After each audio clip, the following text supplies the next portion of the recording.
Well, welcome everyone to the Unchained Business podcast. I'll describe the name change in a minute. I am here with Billie, who is here in spirit. She is in transit. Hello. Hello, Caleb. As you can tell, if you're watching the video version of this, I am in my apartment in Paraguay. Billie will be leaving for Paraguay tomorrow. I mean, you begin your trip tomorrow, right? I leave on Saturday. Oh, okay. Got it. So then, she'll be here shortly for the Paraguay Get Residency service. And now by the time you watch this, we'll probably both be back to our homes because, there's like a 2 or 3 week delay. We actually record these things. But the name of the podcast, we had to change because I was a dumb shit when we came up with the name. I didn't check to see if there were other podcasts that were also called Business Badassery, which was the original name. And sure enough, on Spotify, there is a podcast with 2 women in Australia. I'm sure they're wonderful, called Business Badassery. I went, oh, shit. So we had to come up with a new name. And this way, it's nice and congruent to our other brands. Unchained Business, the Unchained Business Podcast. Matter of fact, Billie, I think that was your idea out of our brainstorm list. I think you came up with that. It sure was, Caleb, because I think that best exemplifies what we're doing is we're unchaining you from the desk and from those preconceived ideas of what your work life has to be. And It totally works with the Unchained Man, which if you people watching haven't read that book, it's one of Caleb's. And I've read it and really gained a lot from it. But what I keep hearing from the guys in your audience is, oh my God, I read that book every year. And I think I've had 45 guys tell me that. So it makes sense that the Unchained Business Podcast is the new name for us. It's a perfect name. I saw that. We always brainstorm these names out as a group, but I saw that name. Sometimes you just see someone come with a name and you go, you know what, that's it. We got to brainstorm other ideas, but that's it. That's how I felt about it. Today, we're going to talk about, we have a few coaching programs, but we have 2 big ones. We have the 500K Business Accelerator where people actually coach with us one-on-one, Billie included, for an entire year. It's our biggest program. We also have the 90-Day Business Builder. That's only a 90-day program. And Billie has been working intensely in those programs. I have been working moderately in those programs. And so we've had many people go through these programs now. And so I thought it would be a good idea to go over the common questions that people in these programs ask us as coaches, or the common problems that we see of people running into in these programs, and our answers to those questions. Because that way, if we know, and Billie, tell me if you agree or disagree, if we see people in our coaching programs who ask the same set of questions over and over again, or run into the same problems, we know that you listening to this podcast are probably encountering something like that or close to it. So this should be a really helpful podcast because this is like real world stuff. We talk about nothing but real world stuff, but this is real world stuff because this is the stuff we're actually talking to in our coaching programs with the guys we're coaching with. Right. This is where we are immersed essentially as coaches and consultants. Yeah. So, Billie, why don't you start? I know of a few things off the top of my head, but you're a little more engaged in these programs with the clients than I am. What comes to mind as common problems you see or recurring questions you see from people in the 500K program or Business Builder, either one? It's great because many of the questions overlap and directly correlate. But I think the number one question that I get is how do you organize everything? How do you do this? How do you maintain staff? How do you maintain vendor communications? How do you organize it all so you only have to work X number of hours per week? Really quick, Billie, your audio is a little, I can hear you, but the volume is a little lower all of a sudden. Okay, let's try. I don't know if there's anything you can do. Is that better? Say something. Something. Are you able to hear me? That sounds a little better. That sounds a little better. If Billie's audio is low volume today, just turn up and I'll try to talk more quietly. Yeah, so go ahead, sorry. I'm on the road today, guys. Apologies for that. We're busy fuckers. We're both on the road. So there you go. Anyway, go ahead, Billie. Sorry. So yeah, number one is how to organize, how to keep things organized.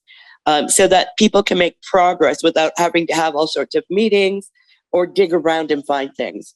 And my answer to that is always, always, always get a project management tool. I don't care which one you use. I use many of them I use Monday, Rike, Asana, Trello, BaseCamp, name it. I've probably used it. Yeah. The one that I most often recommend as an entry level, but yet solid tool is BaseCamp. And they don't have an affiliate sales program, by the way, guys. Caleb and I don't get paid for saying, hey, this is a tool we like. Right. It's just a tool that is really easy to learn and employ, and you can't screw anything up on it, nor can your staff. But it gives you visibility into everything that's happening in your business with a click of a couple of buttons. And I know, Caleb, that's one of the first things I made you do was pick a project management tool. I gave you a couple. Yep. And the one you landed on was BaseCamp. Why is that? Well, the reason I brought you on originally was to get me organized. So it's interesting. That's the first question that came to your mind, because that was my first need when I first talked to you back in 5 years ago. I'm like, okay, I need to be organized before I scale. And this is actually something I teach. Those of you who are familiar with my business content, I teach that first you get started and just get started and start making money. It'll be a little messy, but fine. Get started.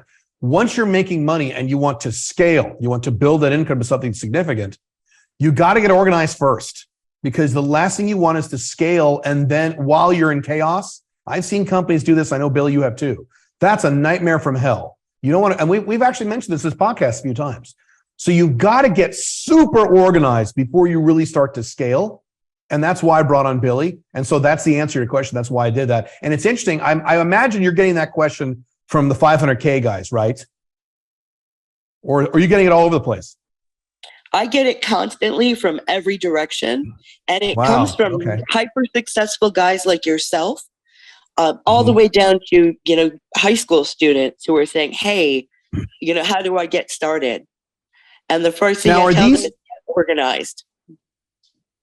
Are these guys in our programs, when they ask you that question, are they doing it in context of, I have various little subcontractors working for you on various little projects I need to collect, or is it just I by myself need organization? Both. What's the context of the question? Both? Is it? They are both very, a lot of times people haven't worked with a staff before. If they're starting their own business, they've never managed freelancers or vendors before as a solopreneur. So the first thing I do is say, bring everyone into your project management tool. And that is the ethos of the business. That is where all communication takes place, is within your project management tool. So you're going to get rid of, what is it? Skype? No, that's not Skype. What the hell is it called? Thank you. Slack. You're going to get rid of Slack. You're going to get rid of email. And of course, you're not getting rid of email, but internally in your company, you are not using email. Email is only used for your external clients. Right. So we just change the ethos and say, hey, solopreneur, it's not that scary, because when you assign individual tasks to a person in your project management tool, you have visibility into what's happening by clicking a couple of buttons and finding out whether people are caught up on their work, whether they have late assignments. You can identify barriers and roadblocks early on if you see that movement isn't taking place, on the tasks that you assign to people. You don't need to call them. You don't need to have an appointment. Check the project management tool. And if activity isn't logged in the project management tool, it didn't happen. And that's the ethos we set up for you and probably about 80 other companies in the last 5 years. I'm going to triple down on what you said about email. So this is something, you're listening to this podcast, this is something you got to get in your head, because this is something that just dawned on me years ago. Email is a terrible tool to use internally in your business. You do not want to just hire another person. And when I say hire someone, I'm talking about Alpha 2.0 business models where you don't have employees, okay, subcontractors. Even a one-off subcontractor you work for a few weeks and never see again. Doesn't matter how big or little this person is in the business.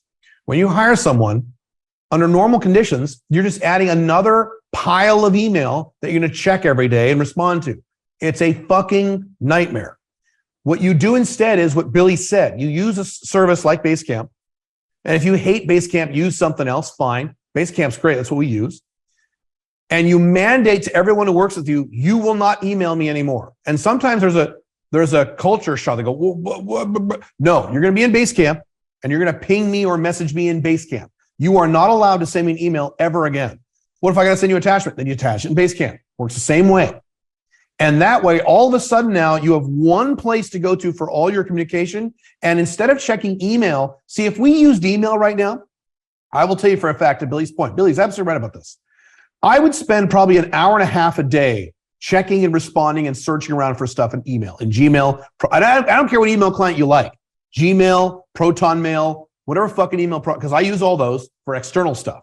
It would take me an hour and a half. Right now, it takes me usually about 20 minutes to get through all my communications from my entire team because it's all in BaseCamp. It's super organized and it's structured in a way where it's all there and I'm in and I'm out. So you have to use a tool other than email to communicate internally with anyone you work with, internally in your business. Now, externally, that's different. You can't tell all your clients to use BaseCamp. Now, although, let me quadruple down on that. Those of you who are going to be consultants, and Bill, you let me know what you think about this. If you're a consultant and you follow my consulting model where you have several large clients instead of lots of little clients, because that's a nightmare from hell. You've got 4, 5, 6 big clients, not 1 or 2. That's a job. You have 4, 5, 6 big clients. You can also mandate to them. You're going to have to work with me in BaseCamp or whatever tool you're using to keep all your client communication. You just say, when I work with a client, they have to use BaseCamp, and you just tell them. And Dan Kennedy's big on this. I tell my clients how they communicate with me. Same deal. So you can even go crazier than that. But that's so important to train people when they come in. And sometimes there's going to be a culture shock, and you have to kind of just tell them twice, 2, 3 times, hey, I said, you sent me an email with it. Don't send me email in BaseCamp or I'm not going to see it. And you're going to be screwed. Hardcore. Yes, I'm so sold on this. Yeah, you're right. And to go back to your point, when I work with clients, most of my clients are going to have some sort of a project management in place because they're larger companies. True. They're grossing at least 2 or 3 million a year, maybe 30. Yeah. They have something in place already. My job is to go in and make it work right, make it work better, and train, their high level staff how to use these tools to the best of their ability. And the way we use that is not only to check up on people's tasks and to make sure that they're, caught up on their work and producing, but we can also look at it as a forecasting tool. I can say, okay, Susie has a lot on her plate next week. I'm going to give this task to Bob instead, for example, because I know that Bob has a much later load. Mm-hmm. Absolutely acceptable to do that. The other way that we use it is to map our long-term strategies, right? So in our project management tool, we have multiple sections for innovation, where we brainstorm our ideas, we dump them in together, and from that, we make actionable plans. And this is something we've really pushed for recently, and Caleb has really jumped into with gusto, is sharing with your key staff members. And in this case, our key team is myself, Caleb, and Jeff, and Erica to an extent. But when it comes to innovation strategy, it's the 3 of us. So instead of carrying ideas around in our head and not communicating them to each other, we dump things into this BaseCamp tool as a brainstorm. And then we can pick things up and say, okay, this is actionable in this way. Or, hey, I think we can plug this in the next 3-month period. So it's about forecasting your business growth and new product development, in addition to being able to map what the workloads are of your teams. So long speech, we love project management. Sorry, Caleb. Yeah, that's okay. Here's a question I know some guys will ask or be thinking as they listen to this. That's great for a guy who has a new business and he's working with people on Fiverr and Upwork and blah, blah, blah.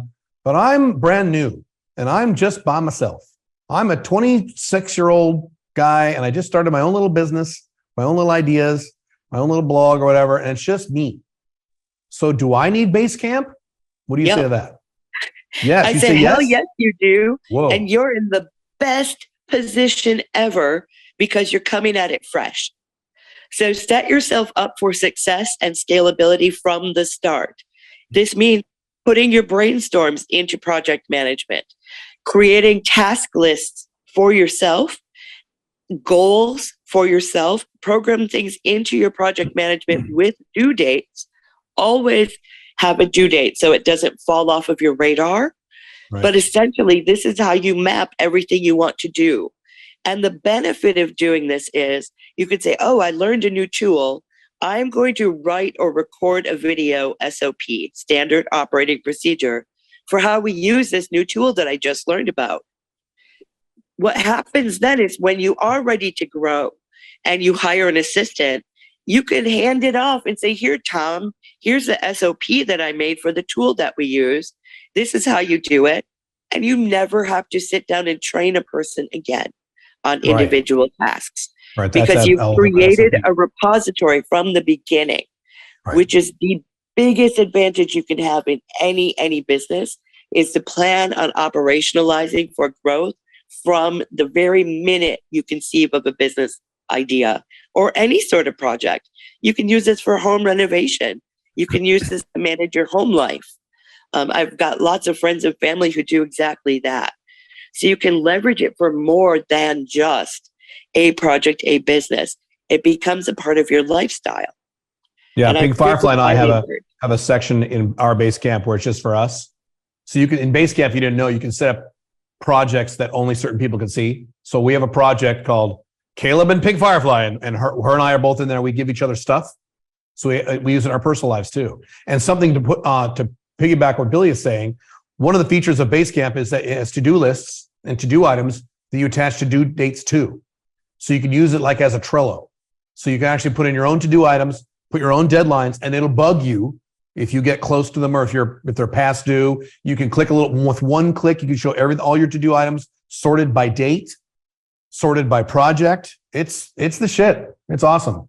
And Billy basically was very strong about me using it, and I just went on faith, and she was right. Yeah. Yeah, you'll find that's often the case, Caleb. You know, not to brag or anything. I know. Well, you've told me that you've worked with a lot of companies and they resist, or people who needed BaseCamp and they resisted it and they didn't use it. Oh, good Lord. That is so true, and it's so painful. Usually when companies reach out to me, they're like, oh, you're the expert at this. We need help. Let's go. I did have one client who it was a partnership, and one of the partners was like, yes, we need this. We have a staff of like 8 or 10 people. Communication sucks. We need this. And the other partner lost his mind and said, we don't want this. We have a plan for our business, and we're not going to operationalize our business for 2 more years. We don't need you. You're fucking useless. And those are the people I fired as clients. You can't. I've had clients like that. You will never tell me that operations are not important to your business. They are your business. Everything else is what is able to happen because you have dialed in your operations. Growth comes because you have space, because you created it by dialing in your operations. So anytime, if I ever hear somebody say that to me again, I'm just going to like tear up the contract immediately. Billy is very touchy about this topic. Matter of fact, her and I have had discussions about this, including on this podcast. Growth is not sustainable. Now, growth is barely even possible if your operations are fucked up, but it is absolutely not sustainable if your operations are screwed up. You can't. If your operations are fucked up, and I've seen companies like this, and Billy, I know you have too. And historically, in my 25-year business career, I've been guilty of this. If your operations are messy and you go scale, you'll drop right back down again. It's going to be so bad, you're going to lose customers, you're going to get burned out and pissed off, you're going to lose staff, your team. It's going to be a mess. And you will, in other words, all the time and effort you spent marketing and selling to scale would be wasted, because you're going to lose all that money again. That's why I said you operationalize before you scale. You have to. And I realize with a lot of entrepreneurs, myself included sometimes, that's not the exciting part. The exciting part is getting the world and scaling and, clients and getting more money. And that's the fun part for a lot of entrepreneurs. It doesn't fucking matter. You have to operationalize first. That's step one. Billy's right. And then you scale. And now when you scale, you can keep the money, and the time and effort using to scale isn't wasted. It's necessary. Right. There's another benefit, and you touched upon that, is that you lose staff. What is the biggest expense in any fucking business? It is your biggest labor. Expense is labor. Correct. Your biggest expense is labor. Whether it's yours, whether it's freelancers, whether it's Uncle Tony, I don't care who it is. That is a huge expense. Even if they're volunteers, they're friends that are helping you out. What is the cost to your relationship when you put stress on a friendship? Right? You're going to fracture relationships, whether it's somebody who loves you or somebody that you pay. It's not worth it. If you're operationalizing your business from the outset, you're creating standard operating procedures and training videos or training materials. Let's say videos are the easiest to produce. Right. You never have to train people again. So even if you do lose staff, you don't have to train a new person in. You can literally hand them a parcel of materials or a file on BaseCamp or whatever your project manager is, with all of the SOPs that will teach them how to do. Go do it. Go do this. And ask me 80% of their job is going to be in those SOPs that you've created. That's correct. So even if you lose, even if Jeff and I both left tomorrow, Caleb's business is still self-sustaining because everything is documented and we have systems for everything. Right. So and a really good book. It doesn't matter if we leave. And that's what you need. You need that redundancy in your business. A really good book for those of you listening to this, and I've recommended this book before, and if you have not read this book, you need to read it. I'm not kidding. It's a very easy read. It's called The E-Myth Revisited by Michael Gerber. And it'll change the way you think about all this. And basically, his whole concept is what Billy just said. You design your business as if it was a franchise, as if it was a McDonald's. Not McDonald's exactly. You could have a legal firm. It doesn't matter how high and mighty your business is. You design it as if it's a franchise where you can pick it up and duplicate it and bring in strangers, and they can run and actually operate the business without you there, which means SOPs, operations manuals, all that stuff. And if you don't do that, then you're going to be the typical entrepreneur. We're way off topic, but that's okay. This is a good topic. We can circle back later if we want to. You're going to be the typical entrepreneur that I've worked with thousands of times, and so has Billy, who says about their horrible employees when they have, traditional employees, or sometimes subcontractors, usually employees. Well, I can't fire this person, or I don't want to fire this person. Yeah, they're terrible. They're costing me all this problems of money.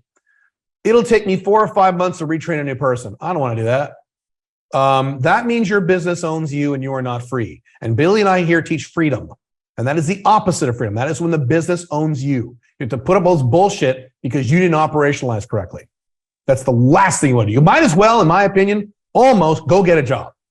You'll probably have less stress. You go get a dumb job than having a business where you have no SOPs, you have no or little operational organization, you don't have a project management system. My God, I would not want to work that hard. And when I was in my 20s, a young entrepreneur, I was in that boat. I would work 70 hours a week and I made money.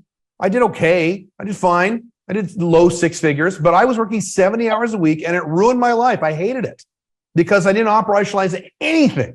I was just doing this all, whatever came up that day was what I had to deal with as the owner. And I had, I actually had employees, I had 4 employees plus some subcontractors. It was a fucking mess and I hated it. I hated every minute of it. So yeah, this is how important this is. Operations, you've heard this statement if you watch Joe Rogan, discipline equals freedom. So to Billy's point is operations equal freedom, literally, because you want the business to run itself instead of you being in there all the time. Absolutely. And as busy as Caleb, you and I are both busy. We podcast, we do webinars, we teach courses, we do the one-on-one coaching. Coaching, consulting. And both of us own multiple businesses outside of the realm of this that we discussed. Yep.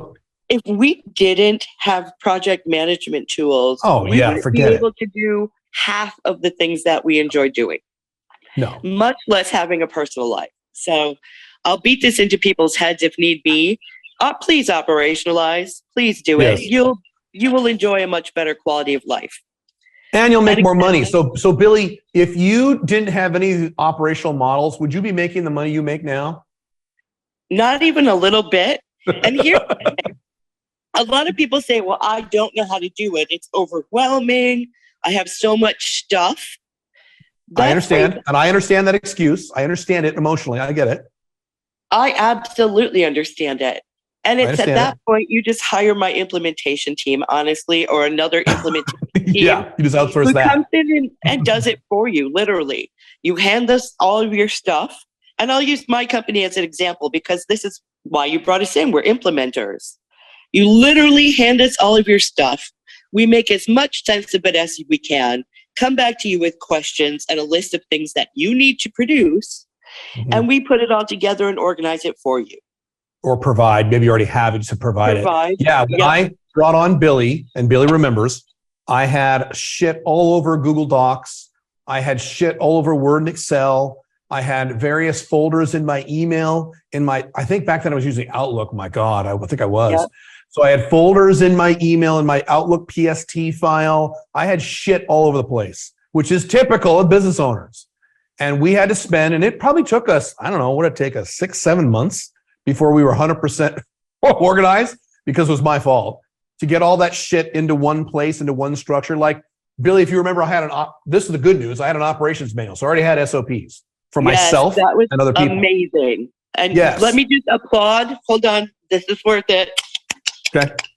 Absolutely excited about that, because very few people who have a work structure like yours have any operations manuals or SOPs. So that was impressive. True. It was a very nice surprise.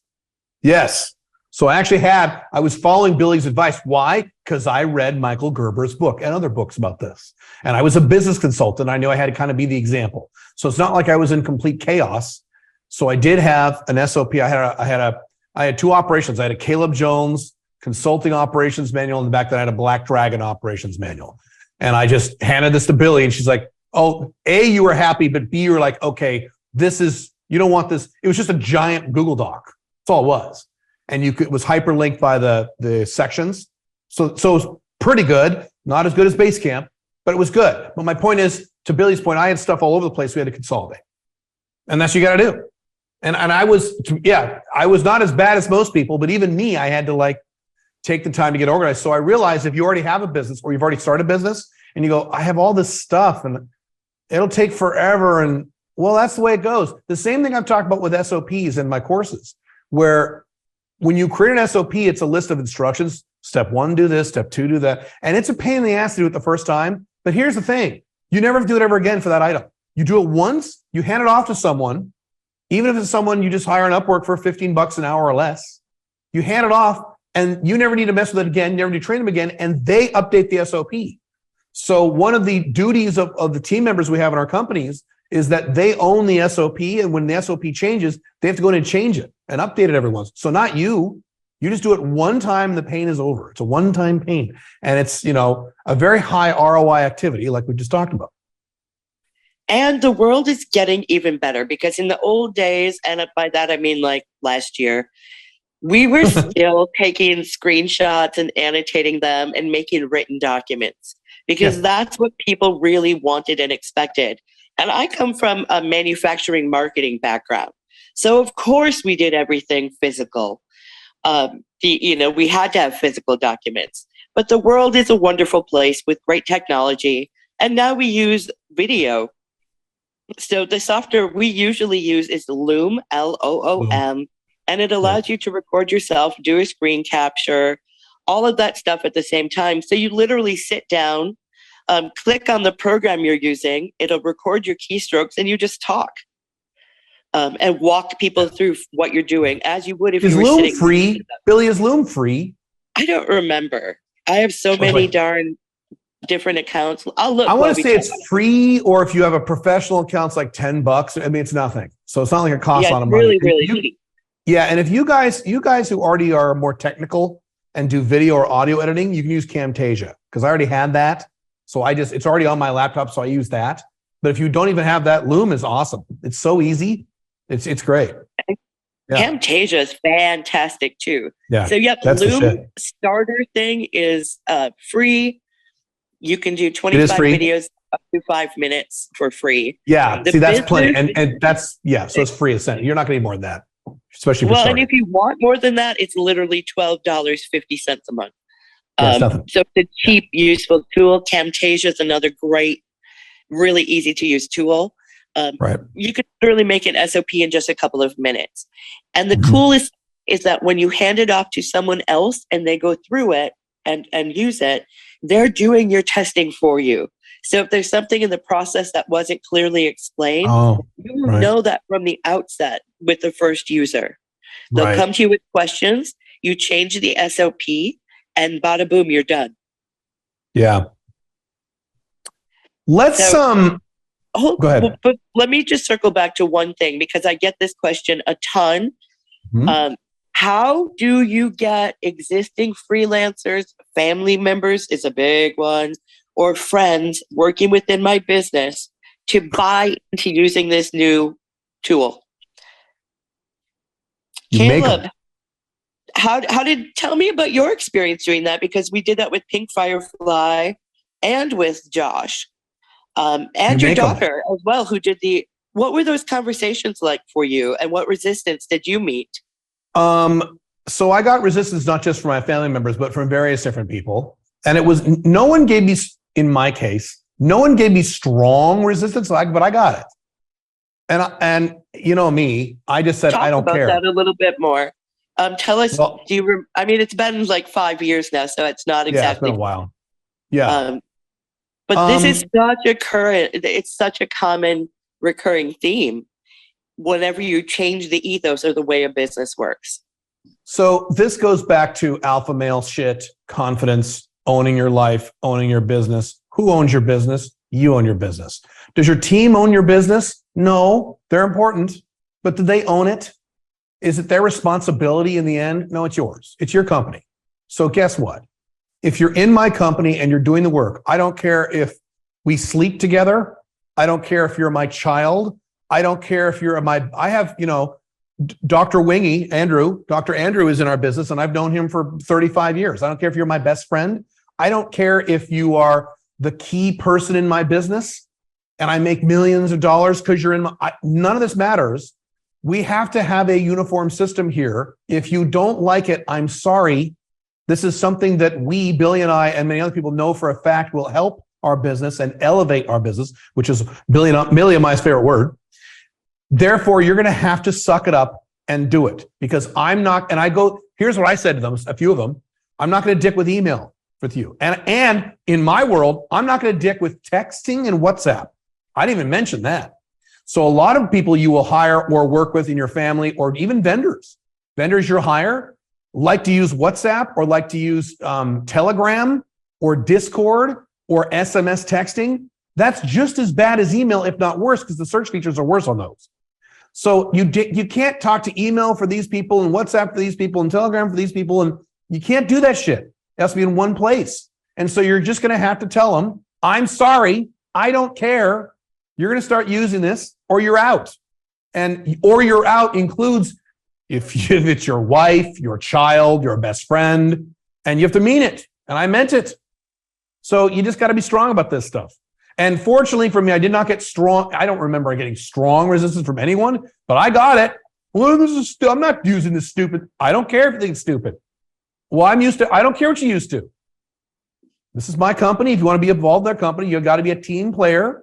And look, I'm an introvert and I'm an individualist. So I totally understand and totally believe deep in my heart, doing things my own way and the way I want to do it. I get all that. But when you want to build a business that does something real, you need a team. You're not going to be able to do it yourself, especially you guys listening to this podcast who want to go beyond the $85,000 a year sovereign CEO minimum we talk about. You want to get to 6 figures or 7 figures. I'm sorry, you're not going to do that by yourself. I've talked this many times. You can get to about, if you work really hard, you can get to 250,000-ish by yourself. You're going to be working really hard. Once you hit that, that's a hard ceiling. And you're going to be working 70, 80 hours a week and stressed out all the time. You have to do this stuff. That's how important it is. So that's how I took care of it. And I love that answer because that's what you have to do. Your staff are either liabilities or assets. Right. If you're resistant and will not play nicely, and that means interpersonal conflict, not buying into the new ethos, not wanting to use your new tools, I don't care. This is what has to happen for the business. Your ego and your feelings cannot matter in this case. I can care about you and love you to the ends of the earth, but you don't get to dictate how my business works because it must work for me first. And from there, it can work for you. Right. But that's the priority here. I care about my staff. I want to keep them with me. I want to keep, great relationships that we've fostered over many years. But at the end of the day, things have to work for me. You know what I've told people? Let people go if you have to. And what you do, here's how you strategize that, by the way, is you have them help you write the SOPs and then you get rid of them. That easy. Yeah. Honestly, it is. That's awesome. That's hardcore. It's more hardcore than me. Yeah. Have you done that? I don't think I've done that. I don't think I've ever done that. Oh, cool. Oh, for sure. You are writing the manual to replace yourself, sweetheart. And I tell people, and this is true, by the way, we cross-train for every function in any company. Right. So, for example, the person who handles Caleb's email, there's a primary, but there's a backup to that function. And it's the same for every function in the company. In terms of human beings. So there's a human being that handles this. There's another human being that's also trained that can step in if this human being has a problem or leaves or gets sick. Right. Exactly. So when I say that you have people write the SOP and you fire them, that's not, it's not as hardcore as it sounds. I'm not singling out one person and saying, ha, ha, ha. Right. Write this now. I'm evil. What I'm saying is I'm having every person in the company do this. You know train what? One other person. It's that easy, guys. Yeah. I have told people, historically, I'm not talking about any one company or specific person, a few different people over the past 25 years. I've also told some of my customers and clients this. If you really don't like the way I'm doing it, guess what? You live in a free country. Go start your own business and run it any way you want. So if you don't want to use BaseCamp or any other system I'm trying to get you to use, great. You go start your own business, put in all the work that I did, grow your business, and use whatever tool you want. And then when you're making as much or more than me without using that tool, you can flip me off and say, ha ha, you were wrong, Caleb. Go ahead. So you're more than welcome to go start your own business and do. I even said this back when I was doing a lot of blogging, hardcore, and I still get this on my YouTube channel a little bit. Caleb, your blog, you shouldn't do it like that. You should do it like this. Do you own a blog? Why don't you go start your own blog and go get more subscribers to your blog than me? And then come back and tell me, Mr. Expert. I've told people this, and that usually shuts them up. If you don't want to use BaseCamp, great. You go start your own fucking business. Go make your own money. Don't use BaseCamp. Great. You don't have to work. There's no law that says you have to work with me. My rule for life, and this is definitely in my interpersonal life as well, I only work with people or interact with people who want to interact with me. If you don't want to interact with me, you shouldn't interact with me. You should get the fuck out. That works in terms of my personal life. That works in even my family. That works in terms of my business life. So it all goes back to this. It's not only a logistical thing, it's a philosophical thing. Why would I work with someone? We're really getting the weeds here now, but why would I work with someone who hates working with me or thinks that I'm making them do something stupid all the time? That doesn't make any sense. You're working the wrong company. Go work somewhere else. And that's better for you. Exactly. But this is all really relevant to the conversation. You need to operationalize. You can only operationalize if your team rallies around together to do that. Whether it's a team of you and your partner or you and 30 other people that are freelancers and vendors, you need to pull together to understand and manage the ethos of the company and the direction it's heading. And if people are unwilling to do that, you can't drag them kicking and screaming. No, they have you to go. cut them free. They have to go. And that leads to the other question, Caleb, that I get most often in all of our programs and all of the coaching I do. Well, how do you find good people? Well, that's a very big topic. Maybe we should do that next time. I think so. That's why I thought we should circle back to it and have a conversation about that next time. Definitely. Yeah. How do you find good people? And I know we've talked about this before on this channel. In fact, you might remember a couple of weeks ago, we had Harrison and Muhammad as guests, and we talked about recruiting and being a freelancer. But I think that's something that Caleb and I need to address from the executive level, is how do we find those people, identify them, and elevate them? I just wrote that down this time. So this time we will actually remember for the next podcast. That's amazing. And the next podcast we should be you and I in the same place down in Paraguay together. Oh, right. This will be live with both of us. Yeah. Not live, but actually, not remote. That's right. Probably the first time we got a podcast like that. Yeah, we don't get to spend much time together in person. So that's right. That'll be pretty awesome. We had Vegas a few weeks ago, and we'll have Paraguay. I'm going to see you more this year than in the the last 5 years combined. That's right. It's wild and crazy. Because you'll probably be in Armenia too. Yeah, I'm definitely going to Armenia. Are you kidding me? I'm going to get my Armenian residency. That's my plan. I'm not sure about Paraguay, so I'm going down with you for the Get Residency trip next week. And we'll be there until the 25th of March, which is pretty exciting. So a couple of weeks in the nice hot sun versus we just got another foot of snow here in Wisconsin yesterday. Of course. So I was just in Portland and they got snowed in when I was there, everywhere in the United States. Yep. It'll be great to be in the sun with you. And then we'll come home for a few weeks and I'll see you again where are we going after? Is it Armenia? After that is maybe, I don't know if you're going to do Mexico or not. Maybe Mexico and then Dubai this year. August. Right. August is Mexico and Dubai is November. Right. Yeah, that should be awesome. Yeah. And we're doing Paraguay again in July. That's right. That's right. Paraguay again in July. Right. I just did a webinar about that the other day. Yep. So it's Paraguay, Armenia, Paraguay, Mexico, Dubai. Yeah. We have a lot coming up this year, guys. And those are only the Get Residency events. So there are plenty of other events peppered in there too. We have the mastermind out in the Maldives, which should be beautiful. I can't wait to do video and pictures of that. We have London and Zurich. We're going to be all over the place. So for those events, really quick, those events, guys, calebjones.com/events. They're all there on one page with all the links and all that stuff. It's all a nice, neat little, you'll see it. calebjones.com/events. Exactly. And we'll be adding more. We've recently talked about adding some masterminds with myself and Jeff. And I was asked very specifically by a couple of clients recently to do something in LA. So reach out, post in the comments below. If there are any, if there are any cities where you'd like us to have an event, topics you'd like us to discuss, we are definitely putting together some more events.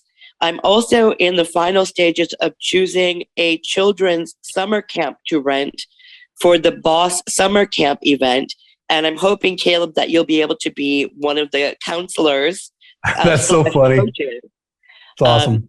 So yeah, it's going to be fun. We're looking at places that have canoeing and kayaking and swimming, archery, axe throwing, ropes courses. Oh my God.